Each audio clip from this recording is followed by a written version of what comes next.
उनका एक एजेंडा है कि गोविंद डोटासरा को क्रेज करो। ये गोविंद डोटासरा सदन का सदस्य बनने लायक ही नहीं है। अगर मेरी सदस्यता चली जाए मुझे कोई परवाह नहीं। आप प्रश्न चिन्ह लगा करके और क्या साबित करना चाहते हैं? और मुख्यमंत्री मौन धारण किए बैठे हैं, कोई बात ही नहीं कर रहे, वो कह ही नहीं रहे। लेकिन एक मंत्री ने जानबूझ करके अमर्यादित टिप्पणी, अवांछित टिप्पणी की। का है, जनता के मुद्दों के लिए है। सरकार अपनी बात बताए, अपनी योजनाएं बताए, अपनी उपलब्धि बताए, अपना बजट बताए और प्रतिपक्ष उसमें कमियां खामियां बताए और सुझाव दे। इसी के लिए तो सदन होता है। अब इंदिरा जी के अपमान के लिए या किसी महापुरुष के लिए, पूर्व प्रधानमंत्री के लिए जो सदन का सदस्य भी नहीं है, आज इस दुनिया में भी नहीं है, उनके अपमान के लिए तो ये सदन मैं समझता हूँ होता नहीं है। लेकिन एक मंत्री ने जानबूझ करके अमर्यादित टिप्पणी, अवांछित टिप्पणी की और वो आज भी सदन के रिकॉर्ड के ऊपर है।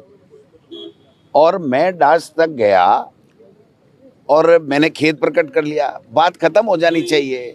आप अखबारों पे मिथ्या कपोल कल्पित कोई न्यूज़ बना करके और सदन में उसके ऊपर चर्चा करा करके किसी के व्यक्ति के चरित्र पर, उसकी योग्यता पर आप प्रश्न चिन्ह लगा करके और क्या साबित करना चाहते हैं? ये साबित यही करना चाहते हैं कि आरएसएस की ये आइडियोलॉजी है उनकी कि वो कभी चुनाव नहीं लड़ते, चुनाव बीजेपी लड़ती है, सरकार वो चलाते हैं। तो उनका एक एजेंडा है कि गोविंद डोटासरा को क्रेज करो। मुझे एक बात बता दो, क्या उस मंत्री की असंसदीय टिप्पणी, जिसके लिए माननीय अध्यक्ष ये कह रहे हैं कि मंत्री की टिप्पणी हटाने की और उसकी माफी की बात हुई थी, क्या वो हो गई? क्या वो कह रहे हैं डास्क पर गोविंद डोटासरा और सदस्य चढ़े, उसके लिए खेद प्रकट करो।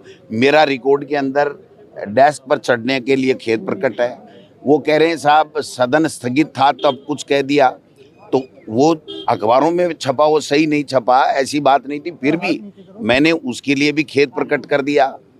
अब आप दूसरे दिन चर्चा करा रहे हो, किसके आधार पे करा रहे हो कि अखबारों में, मीडिया में ये आ गया।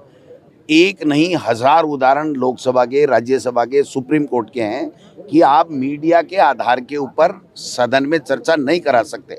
और चर्चा नहीं, चर्चा तो कराई सो कराई, लेकिन वहां पर यह व्यवस्था दे दी कि ये गोविंद डोटासरा सदन का सदस्य बनने लायक ही नहीं है। अब इतनी बड़ी बात होगी कि भाई गोविंद डोटासरा किन शब्दों में क्या खेद प्रकट करे, डैश पर चढ़ने की बात ही कह रहे हैं। और ये जो घटनाक्रम जितना भी हुआ उसके बाद में ही तो मैंने खेद प्रकट किया है।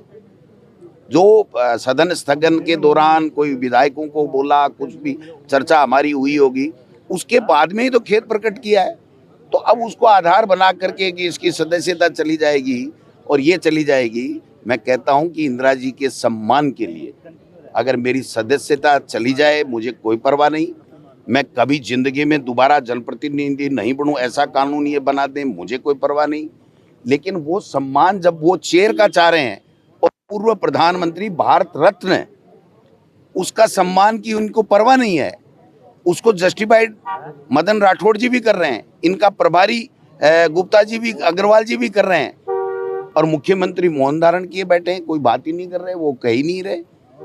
और बार बार ये एलिगेशन लगाया जा रहा है। मैं बहुत स्पष्ट कहना चाहता हूँ कि गोविंद डोटासरा सदन को हाईजैक करता है। आप बताइए साहब, मैं इस दिनों में एक दिन राज्यपाल के अभिभाषण पे बोला हूँ, इसके अलावा मेरा कोई प्रश्न बता दो, मेरा पर्ची बता दो, मेरा स्थगन बता दो। अगर मेरा लीडर कुछ बोलता है और उसकी बात नहीं सुनी जाती, चेयर के द्वारा कोई व्यवस्था ढंग से नहीं दी जाती, वो संतुष्ट नहीं होता, तो एज ए विधायक मेरा अधिकार बनता है, हम सब विधायकों का अधिकार बनता है कि हम लीडर के साथ में खड़े हों।